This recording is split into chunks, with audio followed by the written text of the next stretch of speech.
Carlos De Luca. A página ou lição, muitos dizem que seria uma lição, então a escolhida foi a lição 51. A despeito de todos os fracassos que possamos ter experimentado, nós não perdemos o nosso valor. Precisamos resgatar urgentemente essa ideia em nossa vida, porque ninguém chegará à vitória alimentando pensamentos de derrota.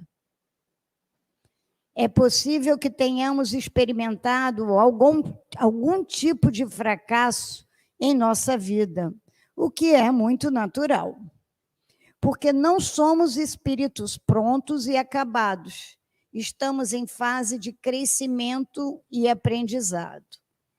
Quem se acomoda na ideia de fracasso ou derrota, provavelmente se imagina imune a qualquer tipo de equívoco ou inabilidade. Não deixa de ser uma faceta de orgulho ferido diante da constatação de que não temos o tamanho que imaginávamos ter. E o orgulho se cura com humildade. Humildade para reconhecer nossos limites e tentar superá-los com esforço constante. Humildade para reconhecer que não é errado errar, mas que não nos convém permanecer no erro, tampouco desistir de continuar tentando até acertar, aprimorando-nos na experiência. Afinal, nós estamos aqui encarnados justamente para isso. Todos nós aqui estamos para a nossa evolução, para o nosso aprendizado. E a derrota, ela faz parte exatamente, digamos assim, do nosso currículo aqui na Terra. Nós aprendemos, como dizem, muito mais com as derrotas do que com as vitórias. Vou fazer a prece inicial. Peço a vocês, por gentileza, que se desliguem, procurem relaxar. Vamos elevar os nossos pensamentos a Deus, nosso Senhor Jesus, nosso Mestre, e agradecer porque estamos aqui. Agradecer porque nós acordamos. Agradecer porque nós temos 2 braços, 2 pernas, olhos, podemos ver. Quantos que não acordaram hoje? Quantos que sequer podem caminhar? Quantos que sequer podem ver a grandiosidade do nosso planeta? Quantos sequer podem se expressar? Vamos agradecer ao Deus misericordioso, bondoso, justo, por essa oportunidade que aqui estamos para vencer o nosso egoísmo, vencer as nossas tristezas, as nossas dores, sermos resignados com o que acontece em nossas vidas, seguir sempre em frente, sem medo, sem temor, abraçando nossos amigos e esquecendo a nossa dor e levando a eles o nosso amor, que é a de Deus. Assim, agradeço todos os presentes, encarnados e desencarnados, e peço ao nosso Senhor que nos dê a paz, a tranquilidade, que aquiete nossos corações tristonhos, que nos faça seguir o caminho reto, aplane a nossa tristeza e nos dê a felicidade e a paz interior. Que assim seja, graças a Deus. Vou chamar para vocês, nosso amigo a quem tanto amamos, Rafael Siqueira, prazer em revê-lo.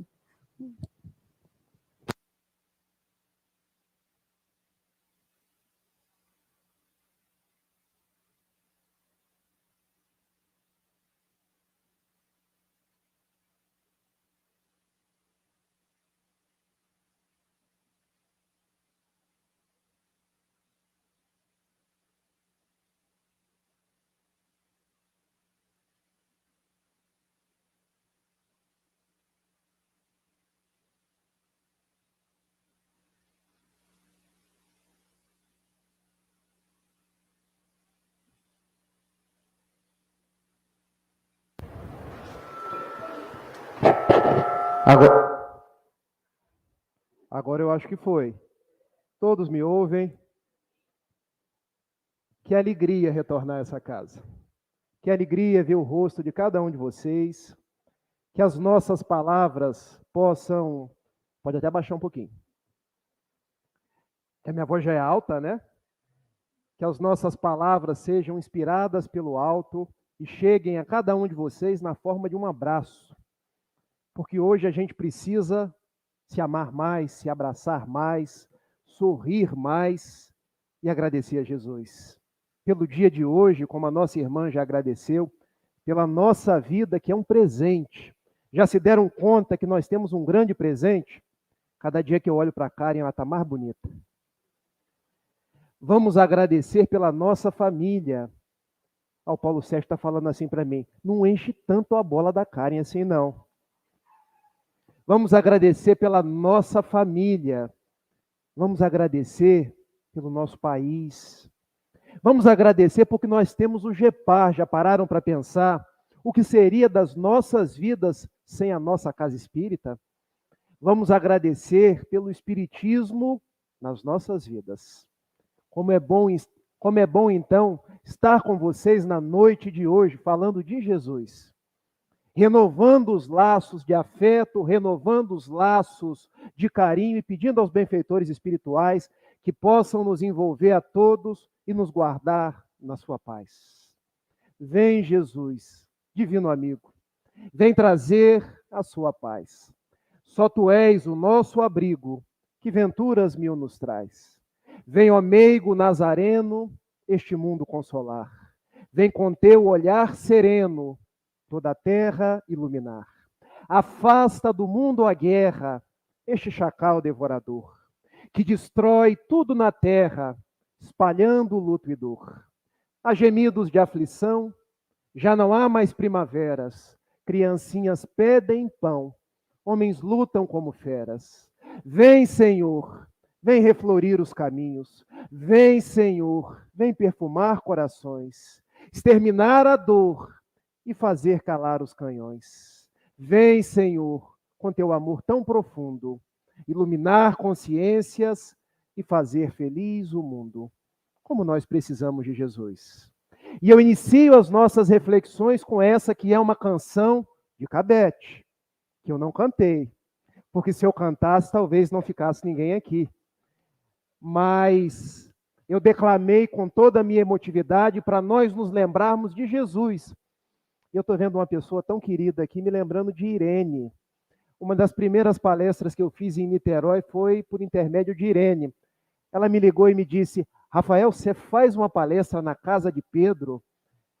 Faço, com certeza. Eu não te conheço não, mas uma pessoa muito querida falou no seu nome. Você vem? Vou. Onde é para falar de Jesus, eu estarei presente. Como é bom revê-lo, viu? Meus amigos, nós precisamos de Jesus.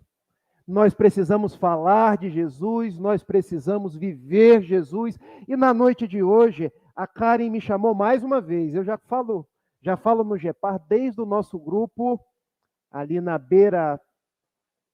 Isso. Ali na rua Chico Xavier, né? E de lá nós viemos para cá, fale do Evangelho. Mas falar o que do Evangelho?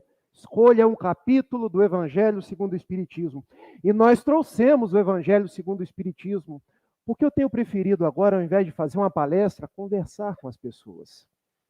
Então, trazer o Evangelho, manusear o Evangelho, esse livro que tem 28 capítulos e que muitos de nós, às vezes, temos na mesa da cabeceira, temos numa biblioteca, temos em cima da mesa para fazer o culto, mas poucos de nós lemos, refletimos, estudamos, porque em dias como aqueles que nós vivemos hoje, que bom se nós tivéssemos o Evangelho para todos os momentos. Veio a aflição, abra o Evangelho, lê uma página, reflita sobre aquela página, porque é um benfeitor espiritual que estará iluminando os nossos passos.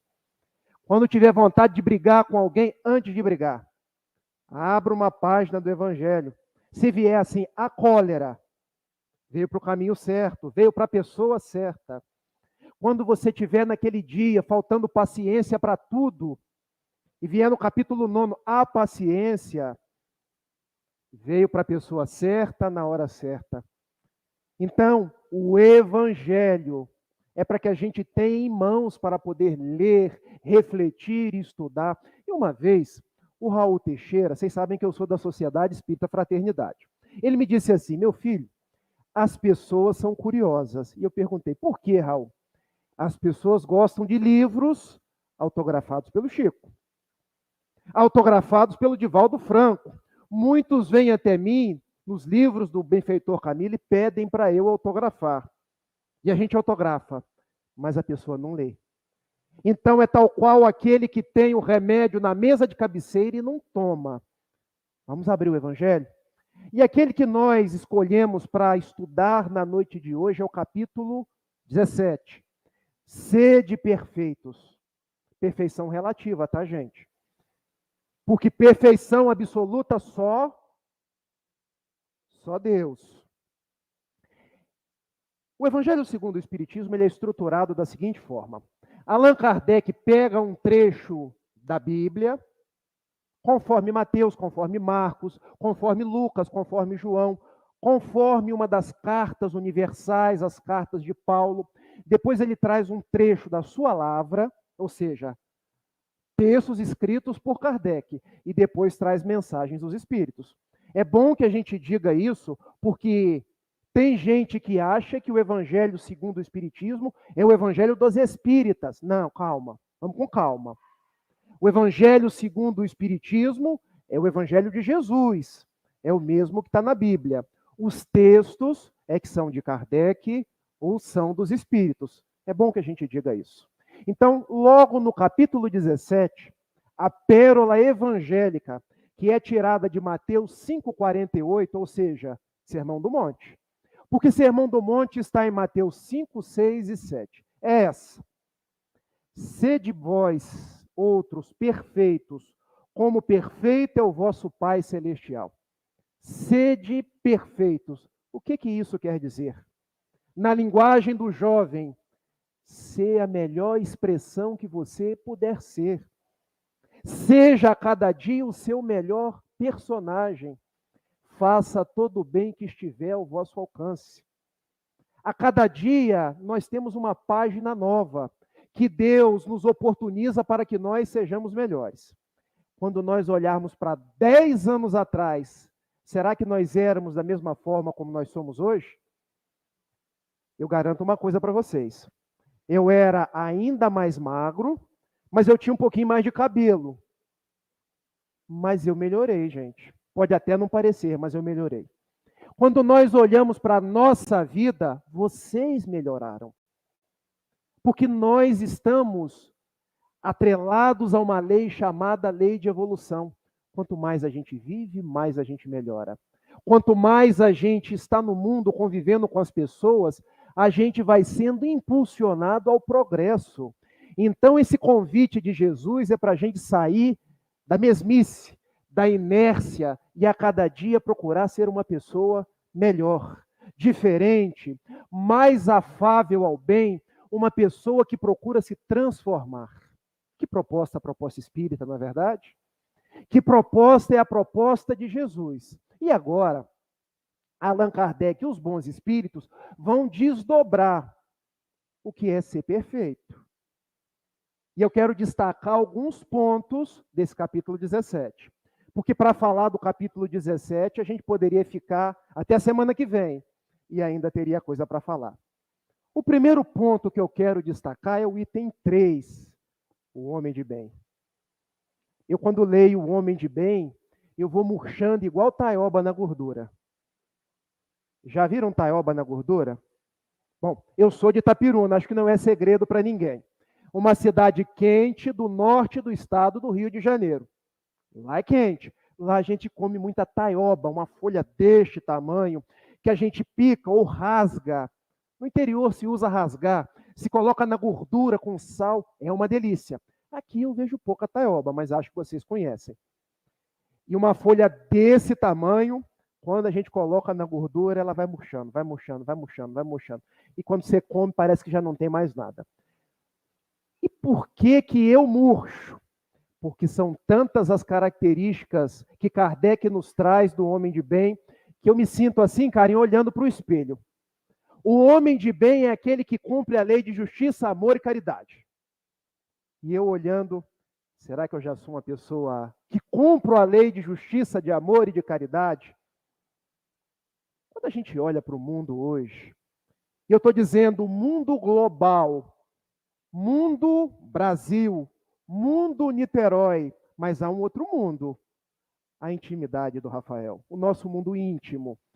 Será que nós estamos procurando ser justos, bons e caridosos?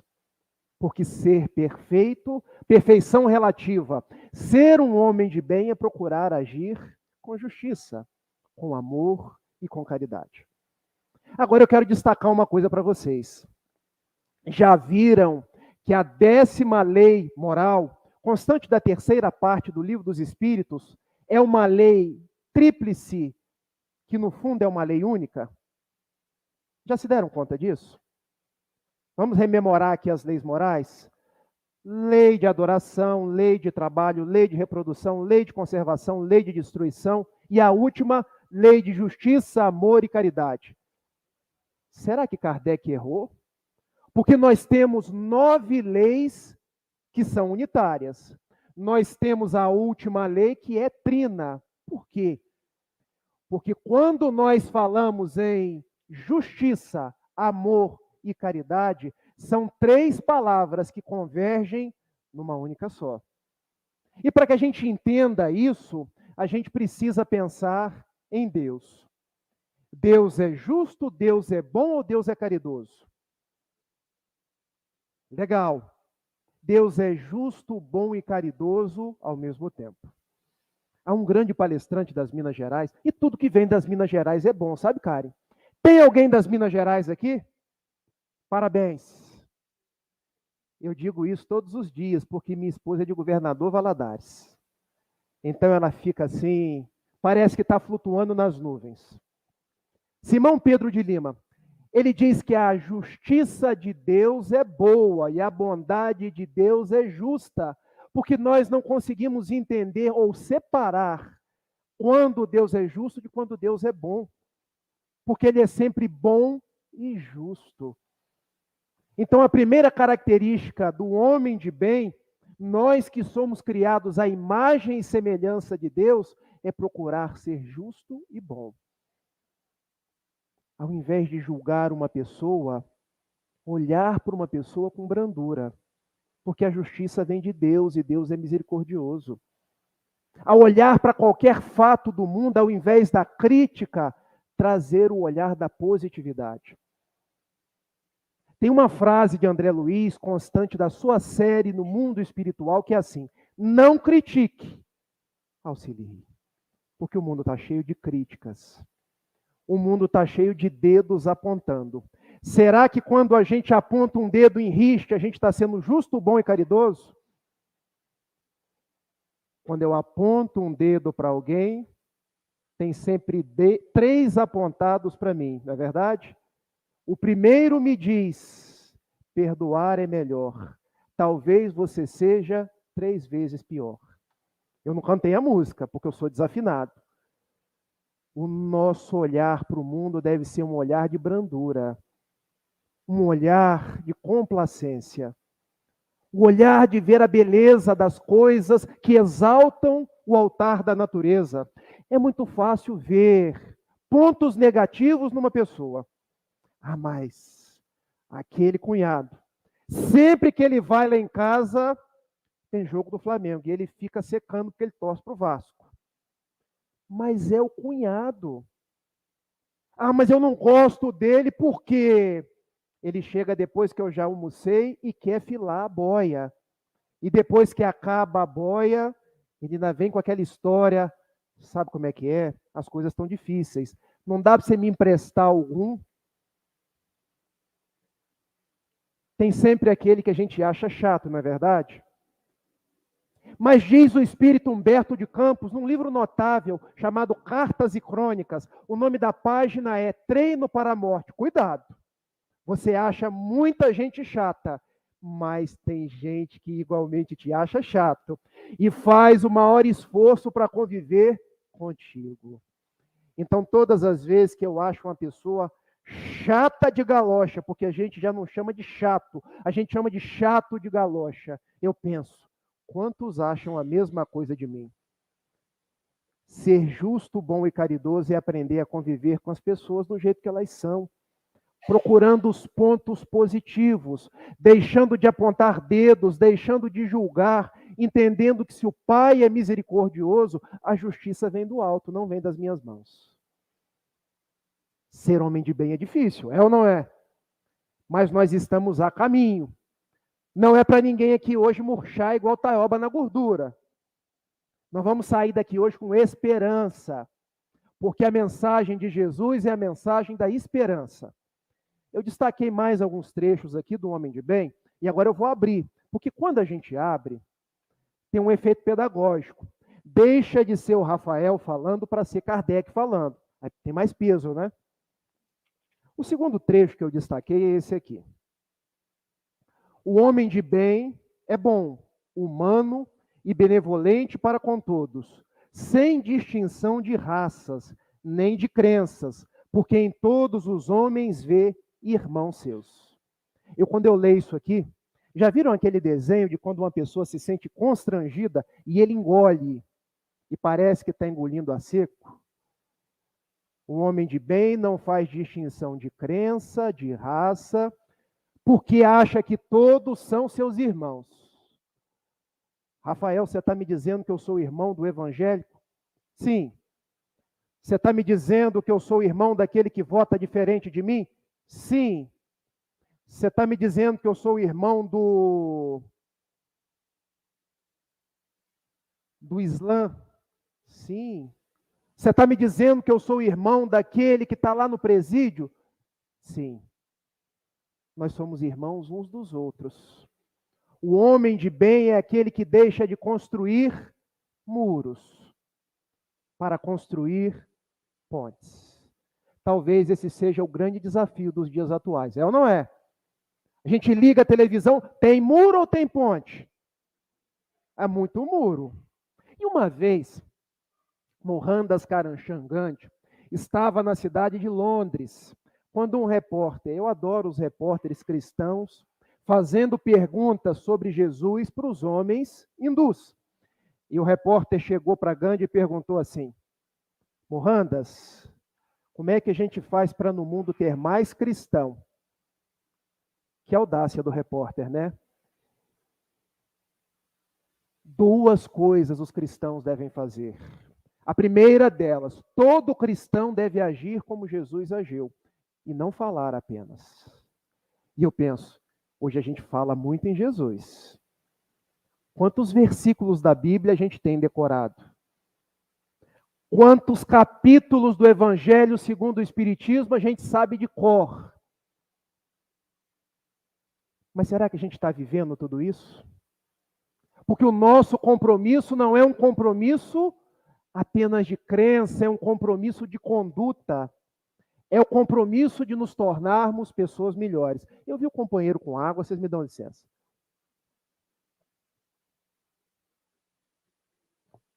A água já está fluidificada, gente, já está docinha.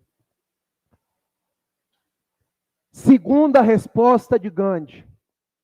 os cristãos têm que parar de se dividir em círculos. E eu quis entender o que é um círculo. E ele explicou.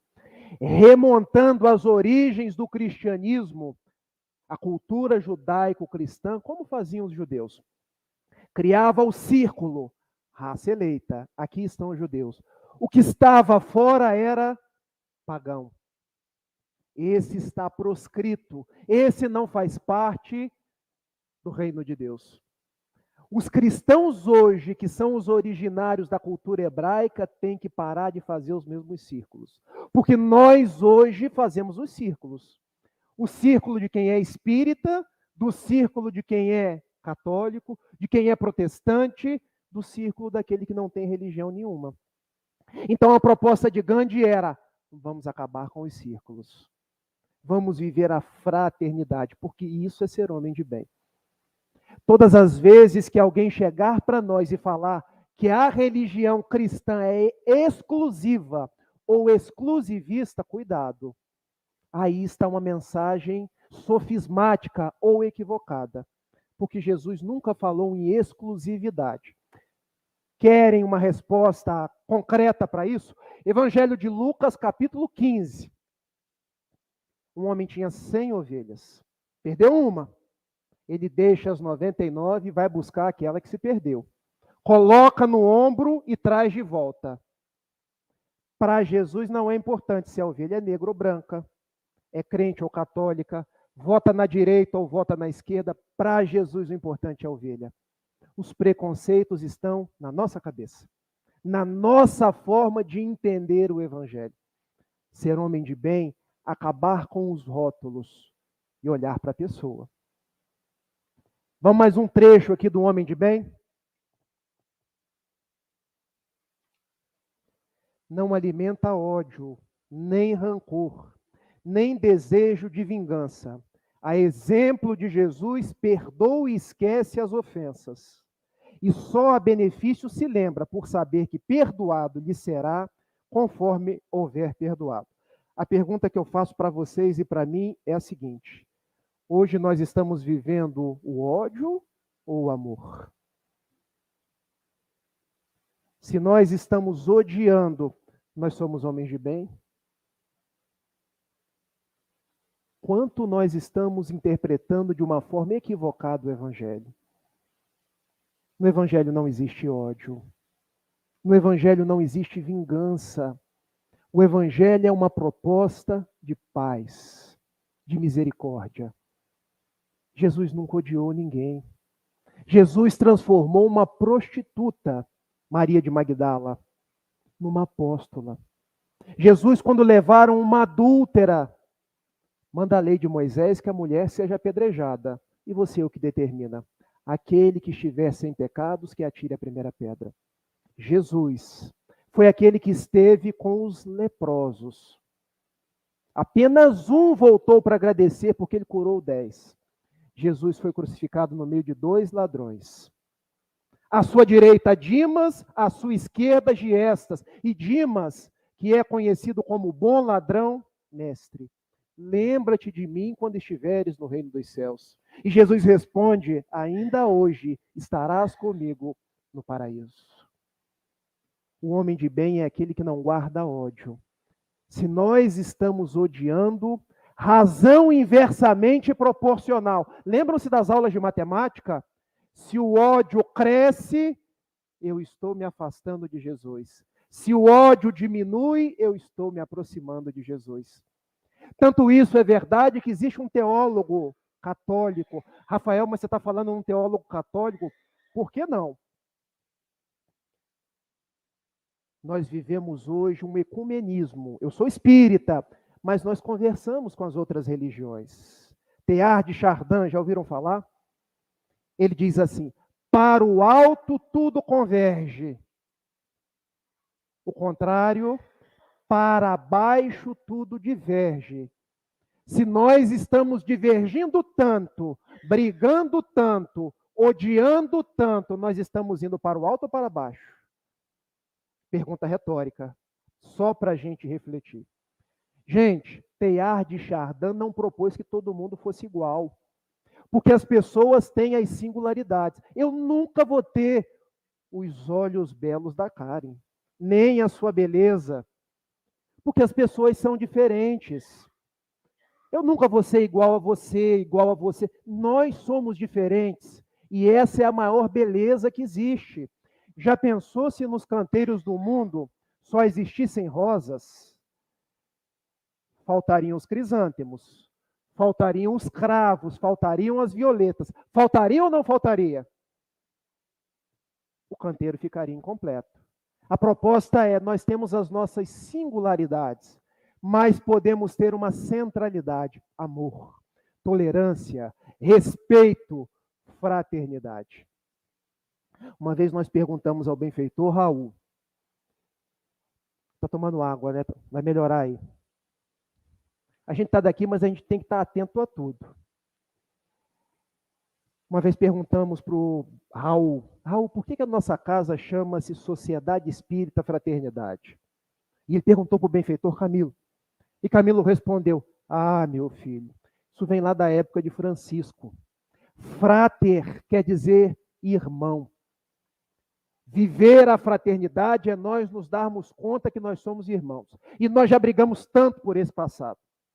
Nós já disputamos tanto que agora o benfeitor Camilo, sob os pedidos de Francisco, sob os pedidos de Jesus, reuniu todo mundo novamente. Não para a gente ficar se engalfinhando, mas para a gente, em se aproximando, possa aprender a amar.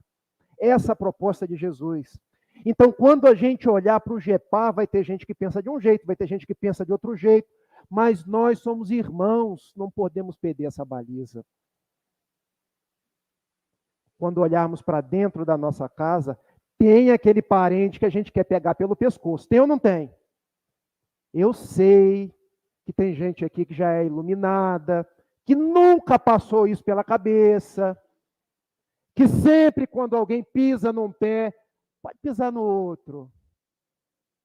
Mas, usualmente, toda casa tem um espírito de porco. Tem ou não tem? Cuidado. Se eu não achei o espírito de porco ainda, ele pode ser nós. Basta olhar no espelho. Mas é convivendo com esse espírito de porco que a gente vai aprendendo. A gente vai aprendendo a amar. Eu vou dizer uma coisa para vocês. Eu não sei como é que minha esposa casou comigo. Deve ser algum olho gordo, alguma mandinga. Mas ela diz que me ama do jeito que eu sou. A arte da convivência. Porque ela sabe que no dia que eu estou azeitado, ela não vem brigar. Ela dá espaço e depois a gente dialoga e assim a gente vai crescendo. Nós estamos no mundo para, em nos atritando, aprender a dialogar. Eu vou dizer uma coisa para vocês. Hoje é dia 23. Domingo que vem é dia 30. No dia 31 nós vamos ter um presidente que é o presidente de todos. Ganha o Vasco ou ganha o Flamengo. Eu não vou dizer o nome das pessoas aqui, porque se eu disser o nome, vai ter gente querendo me pegar aí fora. Mas se ganhar o Vasco ou se ganhar o Flamengo, no dia 31 de outubro é o presidente de todos. E não adianta brigar com o vizinho, brigar com o pai, brigar com o filho. Chega de ódio. Vamos reconstruir a nossa casa íntima, a nossa casa espírita, a nossa cidade. É isso que Jesus quer de nós, gente. A psicosfera tem andado tão pesada. Tem pessoas que não estão dormindo. Tem pessoas que já andam num grau de ansiedade que você encosta, né? Calma. Eu só vim te perguntar se você quer uma água. Nós precisamos de paz. Ainda na última quinta-feira, um espírito chegou na nossa reunião mediúnica e disse uma frase, que é inclusive a frase da capa de um livro do Raul Teixeira. Todos precisam de paz na alma. Ser homem de bem é entender que nós precisamos de paz. E a paz não se dá por fora. Tem gente que acha que só está em paz quando o Flamengo ganha, mas aí só vai estar em paz em 50% do tempo. Vai ter gente que vai me dizer assim, mas o Flamengo ganha 80, 90, 100. Nós podemos estar em paz quando o Flamengo ganha, quando o Flamengo perde, porque nós não podemos vincular a nossa felicidade ao futebol, à política. Já imaginou se eu fosse vincular a minha paz às vitórias do Botafogo? Hoje empatou, mas ano passado estava na segunda divisão. Quando que eu estaria em paz? Aliás, eu acho que eu sou um habitante típico do mundo de provas e expiações. Escolhi torcer para o Botafogo. Ah, nosso amigo lá gostou, tá vendo? Quando o Botafogo perde, tudo em paz. Mas quando o Botafogo ganha, está em paz também, mas é um paz com um sorriso, não é verdade? Vamos escolher o sorriso sempre. Sorrir está nas nossas possibilidades. Vocês me desculpem fazer uma palestra tão na forma de conversa, porque a minha intenção é levantar o ânimo de vocês. Às vezes a gente chega na casa espírita, está todo mundo assim. Você olha para um, parece que está. Sabe aquela florzinha que antigamente a gente bem me quer, mal me quer, bem me quer, mal me quer, ih, mal me quer. Vamos transformar o mal me quer em bem me quer. Está nas nossas mãos. Vamos seguir aqui. Porque do homem de bem nós chegamos nos bons espíritas. E olha o que Kardec coloca. Mais uma aguinha fluidificada aqui. Acabou. Você pega um pouquinho para mim? Por favor. Item 4. Bem compreendido, mas sobretudo bem sentido, o Espiritismo leva aos resultados acima expostos. Muito obrigado. Vai estar mais doce que antes, hein? Acho que nessa aqui agora o doutor Bezerra caprichou. Que caracterizam o verdadeiro espírita como cristão verdadeiro, pois que um é o mesmo que o outro. Ou seja, o que Kardec está dizendo? Quando o espiritismo é bem entendido, é bem estudado, mas, sobretudo, é sentido, é capaz de nos levar aos resultados acima expostos, ou seja, a nos tornar homens de bem. O espiritismo, então, é um vetor, é uma mola, é um caminho para nós nos transformarmos em homens de bem. Mas, para tanto, não basta estudar, tem que sentir. E sentir não é por fora, sentir é por dentro. É o exercício da intimidade. É trabalhar os valores da paciência, da amorosidade dentro de mim. Porque é muito fácil falar em amor, Karen. Ainda que eu falasse a língua de todos os homens e a língua dos anjos, sem amor, serei como bronze que soa ou símbolo que retine. Saio ali na rua, levo uma cortada, mando o cara para aquele lugar. Vocês compreendem? Falo bonito porque é fácil decorar, mas ali na rua eu não senti. É por isso que muitas pessoas nunca fizeram uma palestra, nunca escreveram um texto, nunca foram numa reunião mediúnica, mas sentiram o amor. E há uma história contada por Humberto de Campos de uma senhorinha que sentava na última cadeira e assistia todas as palestras de um ais. Sabe o ais da palestra? Aquele que chegava, juntava uma multidão ao redor e abraçava. E ele falava como ninguém. No final da palestra, todo mundo aplaudia. Mas esse cara desencarnou, e a senhorinha também. E quando o palestrante encontrou a senhorinha lá no plano espiritual, ele se deu conta. Ela estava com uma luminosidade, e ele estava assim, apagadinho, coitado. Ele ficou assim com uma ponta de inveja. Eu vou dizer uma ponta, para não dizer que era aquela inveja que não era inveja branca. Era bem grandona. E ele perguntou, a senhora está tão bem, olha o despeito. A senhora está tão bem, está iluminada, está rosada. Você pode me dizer o segredo? Ah, meu filho, as suas palestras eram tão boas. Tudo que você falava, eu fazia. Ele falava, não fazia. Ela não sabia nem falar, mas fazia tudo. Haroldo Dutra Dias, um dia, estava contando que ele fazia uma palestra. E Haroldo Dutra Dias, A voz dele parece a voz de um rouxinol. Eu quero viver umas 10 encarnações para ter uma voz bonita igual a do Haroldo.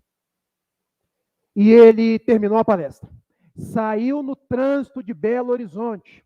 Tomou uma fechada, Caio. Sabe aquela fechada que você fica com uma raiva, mas aquela raiva... E ele abriu o vidro. Quando ele já estava xingando aquele palavrão, em Itapiruna a gente chama de palavrão cabeludo. O filho dele estava do lado. Papai, vai xingar? Tô querendo, meu filho. Você não viu a fechada que nós tomamos? Ia arrancar retrovisor, ia acabar com a pintura do carro. Papai, já pensou se o cara que te cortou estivesse na sua palestra? É, meu filho, é possível. Papai, já pensou que o cara que te cortou seja um desses youtubers que te assiste pelas redes sociais? É, meu filho, é possível. Haroldo fechou o vidro e foi embora. Não basta falar, tem que sentir. E Kardec ainda coloca algo que é fantástico. Nossa Karen botou pilha Duracell no relógio aqui do GEPAR. Eu não falei nada, mas já são 7h20. Ô, Paulo, me dá mais um tempinho, né? Gente, Kardec diz que ser espírita e ser cristão é a mesma coisa. Muitas pessoas chegam para mim na rua e perguntam: você é espírita? Sim, sou. Mas você aceita Jesus? Eu acho engraçado essas perguntas, né? Eu falei: olha, aceitar eu já aceitei há muito tempo. O meu esforço agora é para tentar viver como ele viveu. E a pessoa não entende nada, porque no fundo, ser espírita e ser cristão é a mesma coisa. Então, quando a gente responde assim, sou espírita cristão, isso é redundância. Ou pleonasmo, porque eu estou dizendo 2 vezes a mesma coisa. Vocês lembram de quando no colégio a gente dizia assim, subir para cima, descer para baixo, entrar para dentro, dizer que é espírita cristão, é a mesma coisa, não precisa. Vamos seguir? Ainda aqui nos bons espíritas, essa aqui eu não precisava nem ler, porque todo mundo sabe de cabeça. É o finalzinho dos bons espíritas. Reconhece o verdadeiro espírita pela sua transformação moral e pelos esforços que emprega para domar as suas inclinações más. Epa, olha a nossa divisa. Nós somos reconhecidos pelas nossas transformações morais e pelos esforços que empregamos por domar as nossas más tendências, as nossas más inclinações. Vamos parar para pensar nessa frase? A sua transformação moral é a transformação de quem, gente? É interessante isso aqui, né? Porque muitos de nós queremos transformar o outro, achando que esse sua é sua, seu. Não, é a nossa. Porque hoje a gente quer transformar o outro, não é verdade? Nossa, mas fulano de tal devia ir mais na casa espírita, devia ser mais caridoso, devia ser menos orgulhoso. Ao outro eu dou o direito de ser como é. A mim eu me esforço para ser cada vez melhor. A proposta é deixar de tomar conta da vida das outras pessoas e olhar para a minha vida. Querem um exemplo de que nós muitas vezes não olhamos para nós, olhamos para os outros? Fazemos o culto do evangelho no lar. Pegamos o evangelho. Abrimos. A paciência, capítulo 9. Mãe, essa aqui é para você. Saiu assim, parece que, eu acho que o Emmanuel botou assim uma coisa aqui na minha mão para poder abrir para você. Não. Quando eu abro, é para mim. É que a gente quer sempre empurrar para outra pessoa. Às vezes há companheiros que vão na CEF em dias que eu não estou. Nossa, Rafael, mas a palestra foi um espetáculo. Veio um palestrante e falou como ninguém. Você devia estar lá, porque a palestra era mão e luva para você. E eu respondo, cara pálida, para você não serviu nada, não? Porque a gente está sempre recomendando para o outro. A gente pode até dar uma ajudinha, mas o conteúdo é para a gente. reconhece o verdadeiro espírita pela sua transformação moral. Vamos deixar de ser coach espírita. Você sabe o que é um coach espírita? Existe o coach da alimentação, existe o coach do relacionamento. E hoje muitos querem se transformar em coach espírita. É aquele que quer dar sempre lição para outra pessoa. Você age assim, você age assado. Mas a nossa liderança, a nossa observação é sobre nós mesmos. Mas há um outro trecho dessa frase aqui que a gente deve guardar. Por aquele que se esforça. Por que esforça? Nós estamos num planeta de provas e expiações. Estamos caminhando aí para mundo regenerado. Gente, precisa força nossa, tá?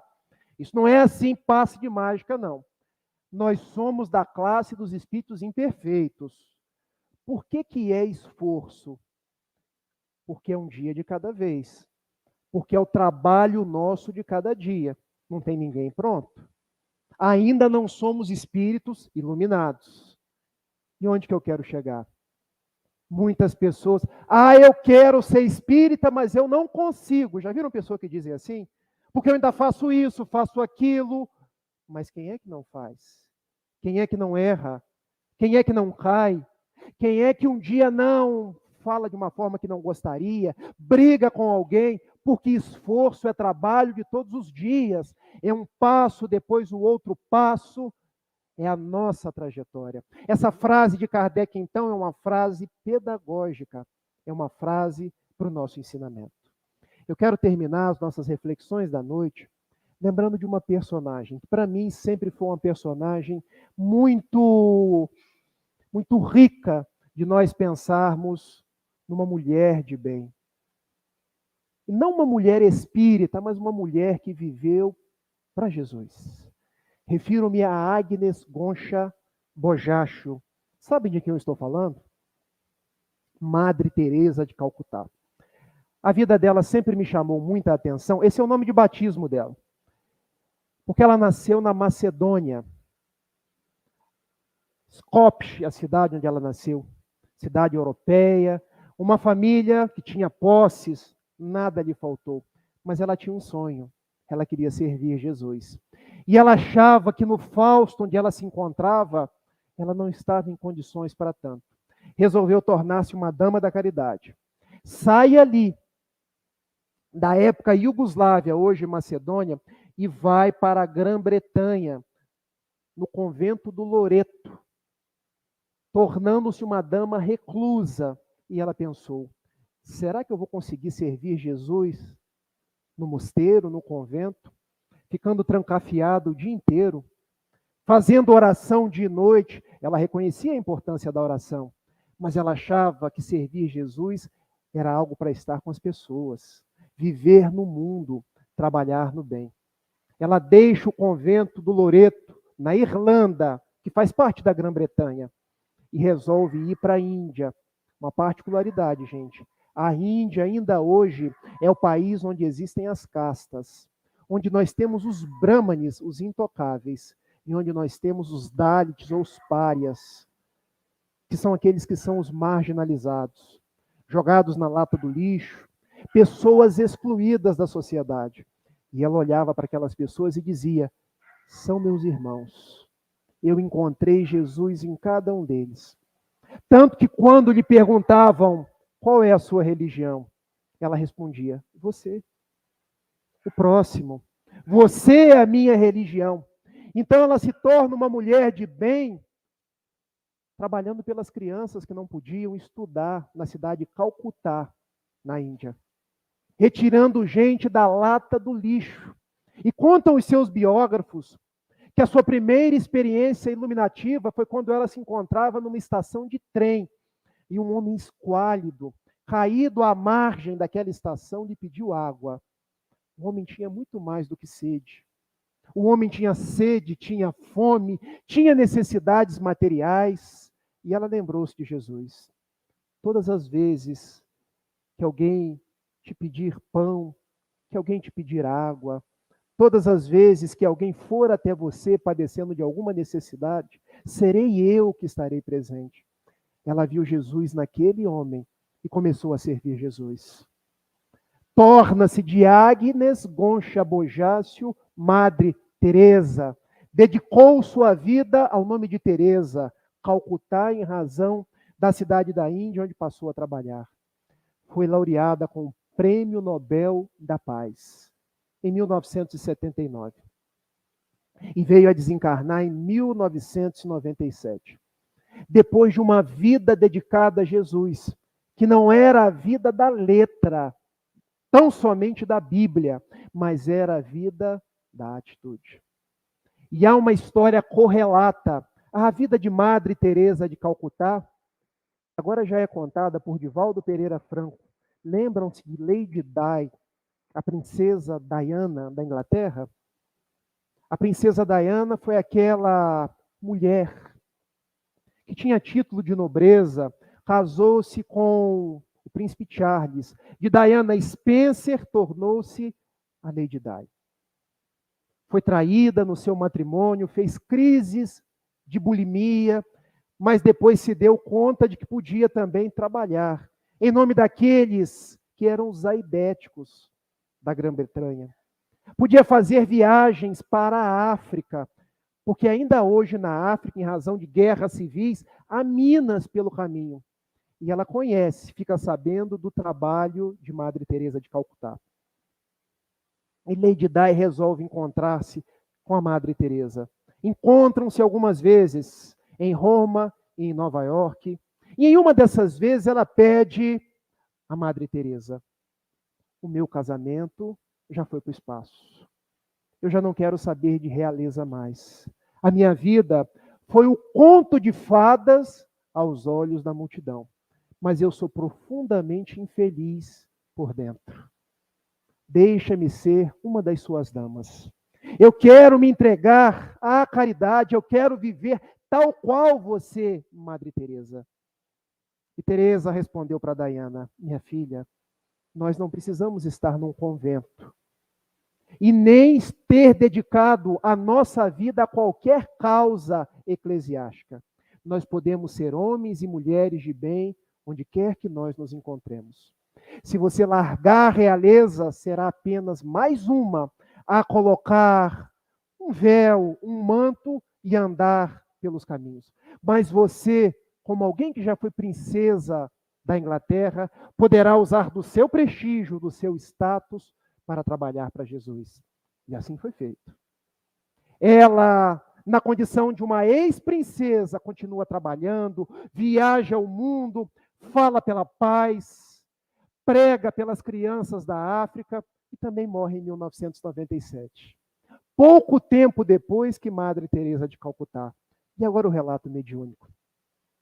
Quando ela acorda, já no lar espiritual para o qual todos nós vamos, ela abre os olhos. E quem a recebe por primeira vez não foi seu pai, não foi sua mãe, foi Madre Teresa de Calcutá, que passava a mão nos seus cabelos loiros. Vocês se lembram que ela morreu em 97? Estava ela e Dodi Al-Fayed, ou Al-Fayad, um rico empresário muçulmano passando por um túnel na cidade de Paris. Ela morreu muito nova. E desencarnando, ela acorda com Madre Teresa de Calcutá, passando a mão nos seus cabelos. Madre, é você? Sim, sou eu. Você passou pela porta da vida verdadeira. Você me fez um pedido alguns anos atrás. Queria ser uma das minhas damas de caridade. Na época, o pedido não podia ser aceito porque você tinha outras obrigações. Mas agora, Jesus atendeu o seu pedido. Nós nos tornaremos trabalhadoras de Jesus pelos dias da imortalidade. Levante-se, porque há muito trabalho a fazer. Relato mediúnico de Divaldo Pereira Franco. Nós estamos no mundo para ser homens e mulheres de bem, porque nós somos espíritos imortais. Nós não precisamos ir para a África. Se quisermos, podemos. Onde nós estivermos, nós podemos ser os arautos da paz, os arautos da fé e fazer o bem que estiver ao nosso alcance. Homenageando Jesus, homenageando Allan Kardec, pelo Evangelho segundo o Espiritismo, eu termino da mesma forma que nós começamos, evocando João Cabete, o cancioneiro paulista, na sua canção intitulada Fim dos Tempos. Fim dos tempos da raiva, do ódio, do rancor, das disputas. Quando ele nos diz: vem Jesus, divino amigo, vem trazer a sua paz. Só tu és o nosso abrigo, que venturas mil nos traz. Vem, ó meigo nazareno, este mundo consolar. Vem com teu olhar sereno, toda a terra iluminar. Afasta do mundo a guerra da Ucrânia, a guerra política, a guerra interna, este chacal devorador, que destrói tudo na terra, espalhando luto e dor. Há gemidos de aflição, já não há mais primaveras, criancinhas pedem pão, homens lutam como feras. Vem, Senhor, vem reflorir os caminhos, vem, Senhor, vem perfumar corações, exterminar a dor e fazer calar os canhões. Vem, Senhor, com teu amor tão profundo, iluminar consciências e fazer feliz o mundo. Muito obrigado, muita paz e um beijo a todos. Que assim seja.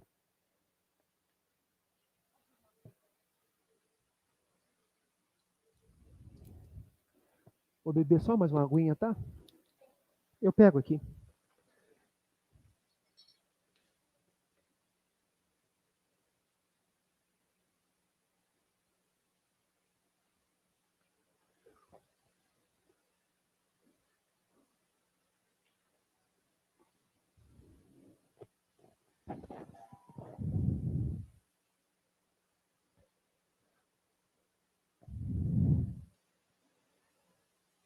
Amigo e mestre Jesus, benfeitor maior das nossas vidas, nós te amamos e te agradecemos por todas as bênçãos recebidas. Vem estar conosco um pouco mais, propiciando que as energias do alto, através do passe, possam recair sobre cada um de nós, trazendo-nos o lenitivo para o corpo físico, o corpo espiritual. Nós te pedimos, abençoe esta casa, seus trabalhadores. Abençoe os que mourejam na pátria espiritual, pelo nosso sustentáculo e pelo nosso bem-estar. Abençoe os nossos entes queridos, cujos nomes perpassam as nossas mentes. Trata, Senhor, igualmente daqueles que ainda não se afeiçoaram a nós, porque são nossos irmãos. E dá-nos a tua paz. Deixa-nos te pedir por aqueles que são os nossos enfermos, particularmente eu te peço pela minha vozinha de 90 anos, internada no hospital em Itapiruna. Olhe, Senhor, pelo nosso Brasil, nessa semana decisiva da política, que nós sejamos o amor onde houver ódio, que nós sejamos a união onde houver discórdia. E quando nos despedimos de Ti, dos benfeitores desta casa, nós te rogamos que nos leve em paz até os nossos lares e permaneça com cada um de nós em mais essa semana. Muito obrigado por tudo e que assim seja.